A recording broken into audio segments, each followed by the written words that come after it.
Good evening, everyone. My name is Fabienne Jean-François, National Vice President for the region of Quebec. Thank you to everyone for being on the call tonight. Before we get started, I'd like to ask you to have a pen and paper handy and to also have your cell phone nearby, as we're going to ask you to write some things down, and you'll be using your phone to help us make decisions.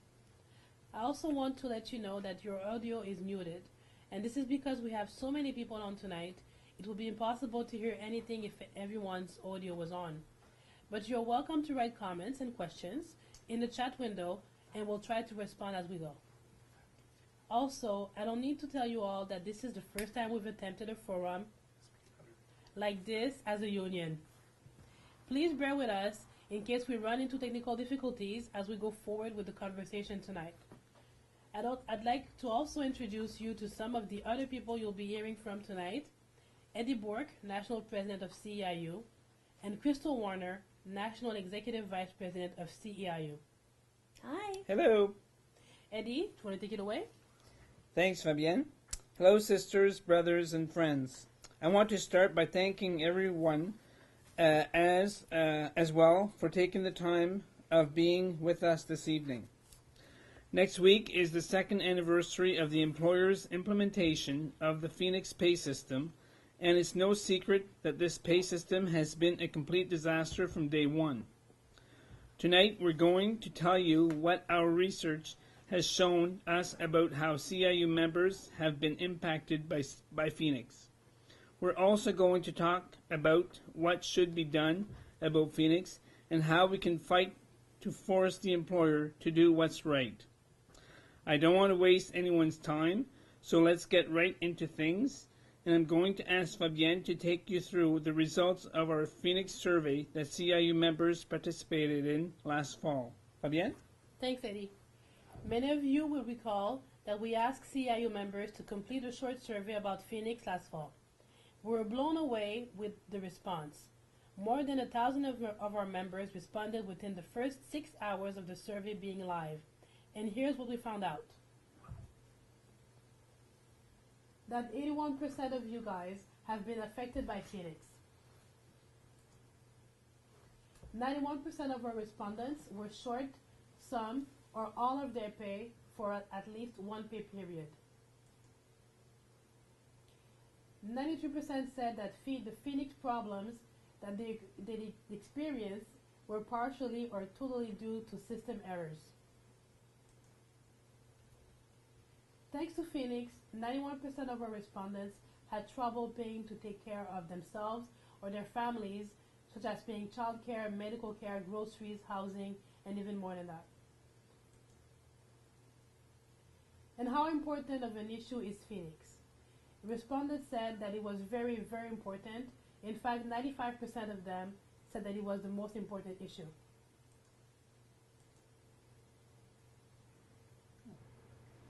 So let's look at what should be done to fix Phoenix.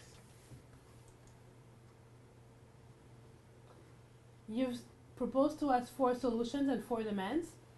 1, to shut down Phoenix and return to the previous pay system or adopt a functioning pay system.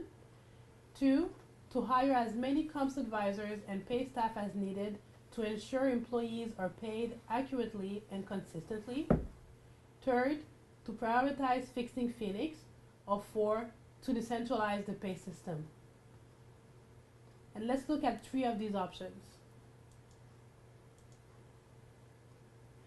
The problem that we have with the 3rd option is that it conflicts with the first one, to demand the replacement of Phoenix.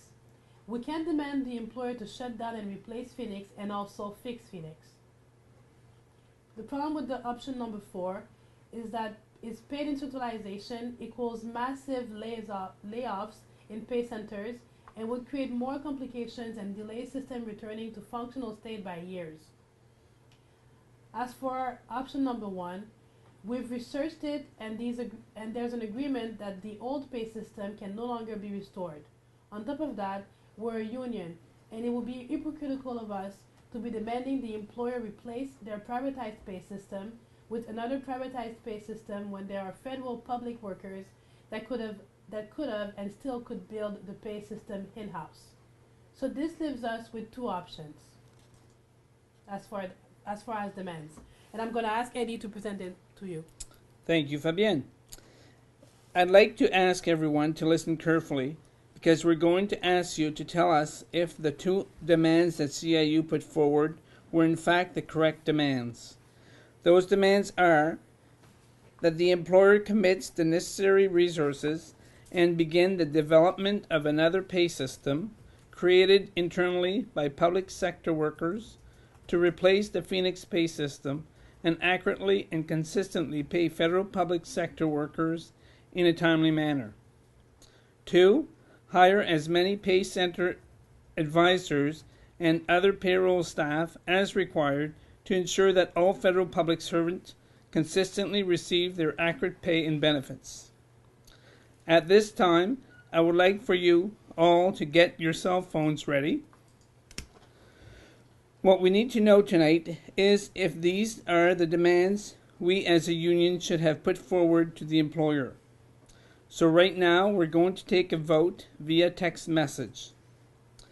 If you believe those are the demands we need to put forward, I'd ask you to text yes to 647-496-0575. If you don't believe those are the demands we should have put forward, text no to the same number, 647-496-0575. Again, text either yes or no to 647-496-0575 to cast your vote for our two demands. And that was number 1, that the employer commits the necessary resources and begin the development of another pay system created internally by public sector workers to replace the Phoenix pay system and accurately and consistently pay federal public sector workers in a timely manner.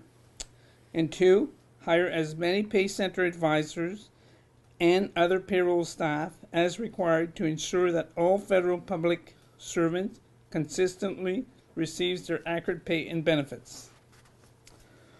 While we're waiting for your votes to come in, I'd like to call upon Krista Warner to talk about some of the things Ceiu members have asked Ceiu as a union to do on behalf of its members. Crystal? Thanks, Eddie. So the first ask that our members have made of our union is to sue or take some form of legal action. So here's what we know as of today.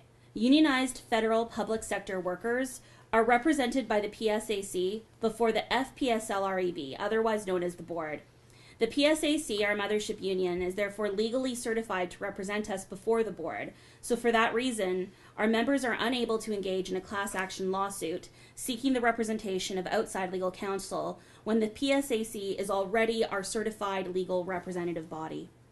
The second ask was to hire a lobbyist. Now we know who the people are that can meet our demands. They're people like Carla Qualthrow, Catherine McKenna, Ralph Goodell, Jim Carr, Bill Morneau, Steve McKinnon, Scott Bryson, and for all intensive purposes, Prime Minister Justin Trudeau. A lobbyist is not going to be nearly as effective as talking to these people as it would be for the 18,000 members of CEIU. There's no better way to lobby than angry political pressure from 18,000 CEIU members. We are our best lobbyists. This is our fight, and we shouldn't contract out our activism. The next ask was to establish a hardship fund. Now, this is something that the CEIU national leadership reviewed immediately when our members began to feel the effects of Phoenix. Establishing a hardship fund would be an enormous and overwhelming administrative task on our union. We do not and will not become loan sharks. So first of all, without question, any financial assistance would have had to have been in the form of grants. This would, of course, then lead to tax implications on our members, potentially putting them further into financial hardship. We know that at minimum 85% of CEIU members have been affected by Phoenix. If all of our members applied for hardship, we would have to take our entire budget, and the most that we could offer to each member who's been affected would be well less than a day's pay. So a hardship fund for these and some other reasons was simply impractical. Now, the final ask from our members was to run a PR or a media campaign. The national leadership of CEIU agrees that the more attention that we can get to this issue, the more pressure will be placed on the decision makers. but the media is not going to pay attention to us unless we're taking action. If we want media attention, then CEIU needs to be taking increased, escalating direct actions that are going to garner the attention of the press. Hiring a full-time media consultant will not guarantee any media coverage unless we are offering the media a story. As federal public sector workers, we have never had public opinion more favorably on our side. It's time that we took advantage of this. The more increased, escalating direct action that we take with public support is going to help us put pressure on the decision makers who can bring an end to this problem. Thank you, Crystal. I'm betting that a lot of you are wondering how we expect to pressure the employer to meet our demands around Phoenix. Let's face it, over the last 2 years, we have not had many successes with Phoenix. I think a big reason the gain the union has made around Phoenix have been small and infrequent is that we've failed as a union to really flex our muscles and use our greatest weapon, which are our members. Ceiu is an 18,000 member union, and 18,000 people working together on the same goal is what it takes to get an employer like ours to take us seriously. We have made a big mistake by not working together as a union and making sure that all of us are fighting back against Phoenix. That ends tonight, sisters, brothers, and friends. Here's the list of actions CEIU members have told us on the last fall's survey that they are willing to take to force the employer to meet our demands. So the things that were mentioned were signing a petition, participate in demonstrations, protests, and rallies, speak with MPs, and I would encourage all members to do so, participate in regularly scheduled lunchtime protests, vote in a strike vote, participate in a work slowdown or work to rule campaign. Some mentioned that we should refuse to work overtime, participate in a sick out, participate in a rotating strike, 1-day strike, or shut my building down for a day, occupy my MP's office indefinitely, and last but not least, participate in a wildcat strike. I'm calling on all of you to take a pledge to fight alongside your brothers and sisters and friends, to pressure the employer to meet our demands.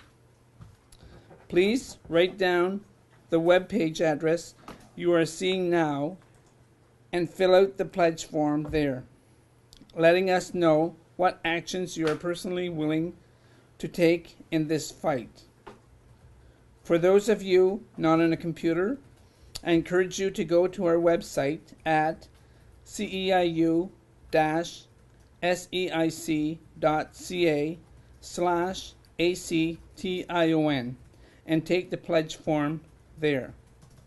I will now pass it over to Crystal again. Thanks, Eddie. So once you've done that, I want to let you know about our first action. We've launched a parliamentary petition with our demands a week before the second anniversary of the implementation of Phoenix. It's been sponsored by NDP MP Brigitte Sanssouci, and we need a minimum of 500 signatures to get it read in Parliament. We are counting on everyone on this call to sign and to let their fellow sister, brothers, and friends in the labor movement, as well as your own friends and family, to sign that petition. We need to show the employer through this petition that there are more people backing our demands than they want to mess with. So here's the web address for the petition, and if you're not at a computer and you obviously can't click that link there, it will be available on our website tomorrow. I'll also be sending an email out to all CEIU members with that link tomorrow. So we're going to be rolling out more militant tactics in the coming weeks until the employer breaks and meets our demands. You'll be hearing from us via the CEIU website, social media, emails, and phone calls to make sure that you know what's happening and so that you have all the information that you need to stay in the fight. Together, all 18,000 of us in CEIU have the power to win this one. Let's do everything that we can to make sure that we do. Thank you, Crystal. Now I will ask Fabienne to please share tonight's votes results and also to do the closing remarks for this evening's call. Fabienne. Yes. So we're gonna just ask you to wait some more. We'll start counting the votes. On BC time. Takes a bit longer. We love you, BC. We'll take the time also to thank you for joining us tonight, and to also let you know that for the petition we've hit more than 500 signatures, but we really request and want you to make sure to put your name on there and sign it. The more signatures we get, and the better it will look for us, and I think it will really show the government that it's our main priority.